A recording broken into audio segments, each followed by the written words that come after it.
Hi, I'm Joseph Malcolm with California Ag Network, here with Robert Verloop, the CEO and Executive Director of the California Walnut Board and Commission. We just got to hear the state of the walnut industry at the Tree Vine Expo in Stanislaus County. You've been here for about a year. What kind of things have you noticed in the past year as the CEO for the walnut crop? Well, thank you for the opportunity. Appreciate it. You know, the interesting thing about the industry is that it's going through some growth pains that a lot of other commodities have experienced, and we're seeing it even with some of our other tree nut brethren at the moment. The challenge that we're faced with is balancing supply and demand, and then making sure we can control the things that we can control, because there's a lot of things that are happening outside of the industry that we have no control over. Whether it's weather here in the United States, we saw that last year in California with our heat wave in September that damaged virtually the entire crop and certainly hurt us pricing wise. When we take a look at the economies globally, those are still sluggish, and we're seeing that in Europe. We see that in some other parts of the world, and so what have been traditionally strong markets for us are not buying, certainly not speculating as much on the crop as you would have expected. Typically you would see sales starting to collate really in July, August, and September for the new crop. That's been pushed back 2 and 3 months in some cases. Now, some of that is in response to the crop that we had last year. Buyers in India and Turkey want to see what the new crop looks like.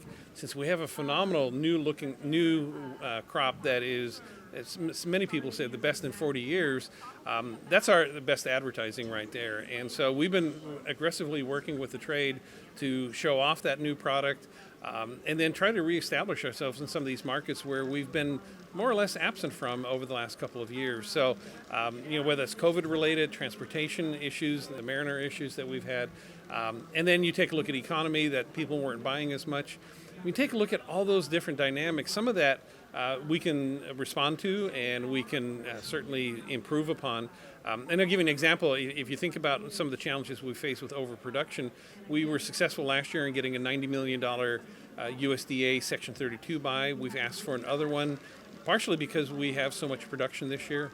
And those programs are set up to take excess produce and really, in our case, send it out to 1,400 food banks.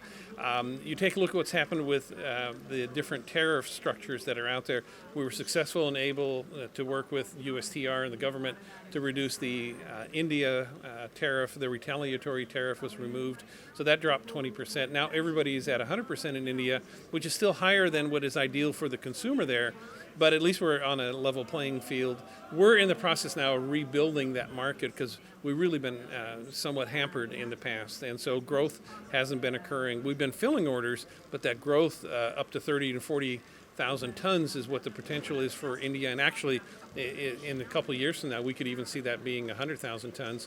Those are the kind of dynamics that we need to take the barriers away before we can really start investing in the market in the way that it needs to. So, those are some longer-term things that we're working on. Near-term, certainly improving communications with both the growers, the handler community, making sure that everybody understands what the challenges are and what we can do to overcome some of that. Again, government relations plays a big part of that. As a commission, we're able to do that. On the board side of it, we've been able to implement some new grades and standards to really help improve the quality of the product that's going out. And then even as simple as mandating refrigerated shipments for the Section 32. And that's a best practice that we are encouraging our handlers to look at, is starting to ship more product refrigerated to reduce the rancidity issues.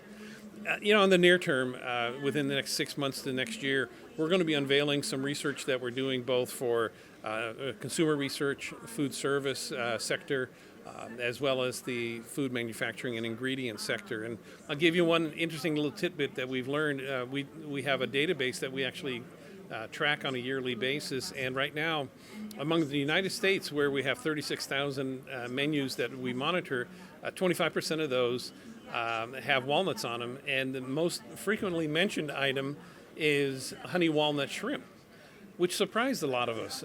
We certainly thought salads, we thought dessert items, but when you take a look at a nationwide number, honey walnut shrimp showed up on top of the list. And so I think there's a lot of learning in uncovering why that is so popular.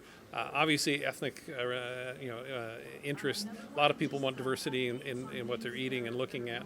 So, that's just one example of where I think we can start to take this data and start to massage it and show it to our restaurant operators, distributors, and even at retail what the consumer is looking for. And food service typically leads in new trend development. So how do we translate that into the retail store? The other area that we're heavily involved with is what we call the FMI, food manufacturing and ingredient area.